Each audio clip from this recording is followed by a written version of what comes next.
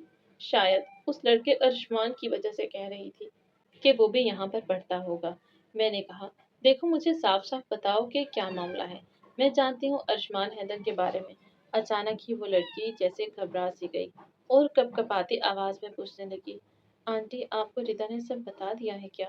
میں نے کہا نہیں مجھے ردا نے نہیں بتایا لیکن پھر بھی کسی اور طریقے سے پتہ چل گیا ہے۔ تو مجھے ابھی اور اسی وقت ارشمان کے پاس لے کر جاؤ۔ میں اس سے پوچھوں گی کہ اس نے میری پھول جیسی بیٹی کے ساتھ ایسا کیوں کیا۔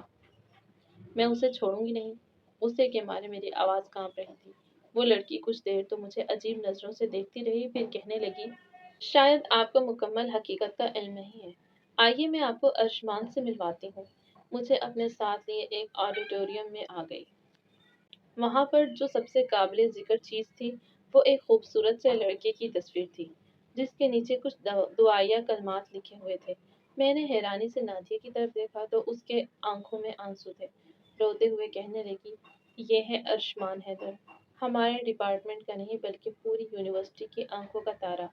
ایسا انسان جو کم کم ہی اس دنیا میں پیدا ہوتا ہے، انتہائی نیک شریف اور بلا کا ذہین۔ ایسی کوئی خوبی نہیں جو اس لڑکے میں پائی نہ جاتی تھی، مگر موت نے پھر بھی اس پر رحم نہیں کیا اور ایک 25 سال کے بھرپور لڑکے کو اپنی آغوش میں لے لیا۔ یہ کہہ کر وہ پھوٹ پھوٹ کر رونے لگی اور میں تو وہیں سکتے میں آ کر وہیں کھڑی کی کھڑی رہ گئی۔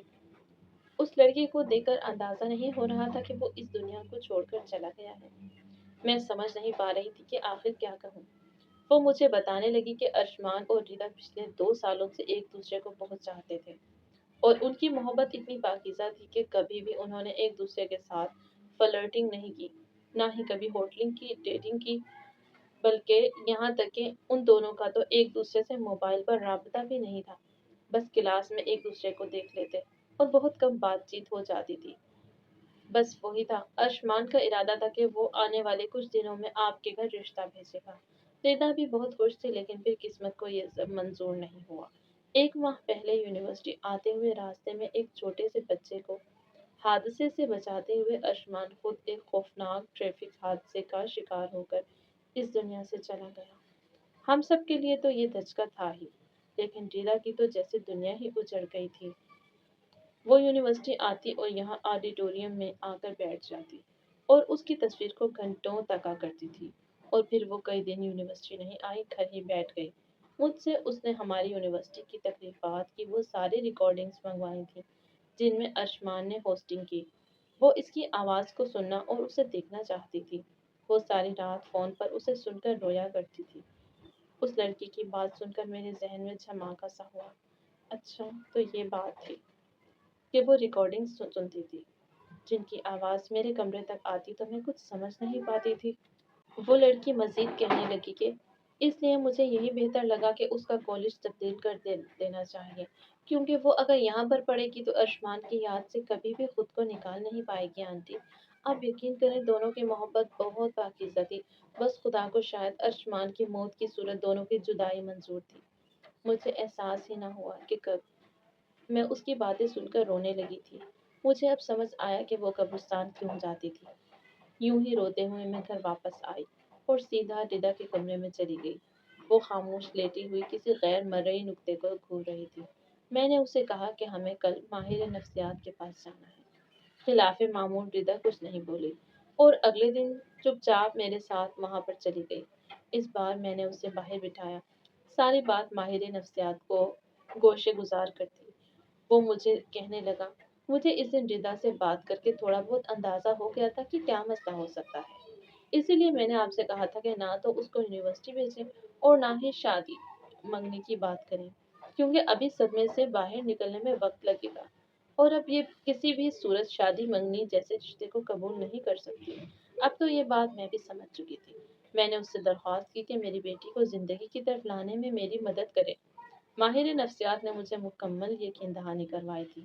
اس کے علاج اور میری بھرپور توجہ اور محبت کی وجہ سے آہستہ آہستہ میری بیٹی نے اس غم کے ساتھ جینا سیکھ لیا۔ اس نے اپنے آپ کو اس فیض سے نکال لیا تھا اور کچھ عرصے بعد اس ماہر نفسیات نے خود ہی مجھے یہ کہہ دیا کہ وہ میری بیٹی سے شادی کرنا چاہتا ہے اور میرے لیے اتنا کافی تھا کہ سب کچھ جاننے کے باوجود بھی شادی کر رہا ہے، تو مستقبل میں بھی وہ میری بیٹی کو اچھے سے سنبھال لے گا اور اس کا خیال رکھے گا۔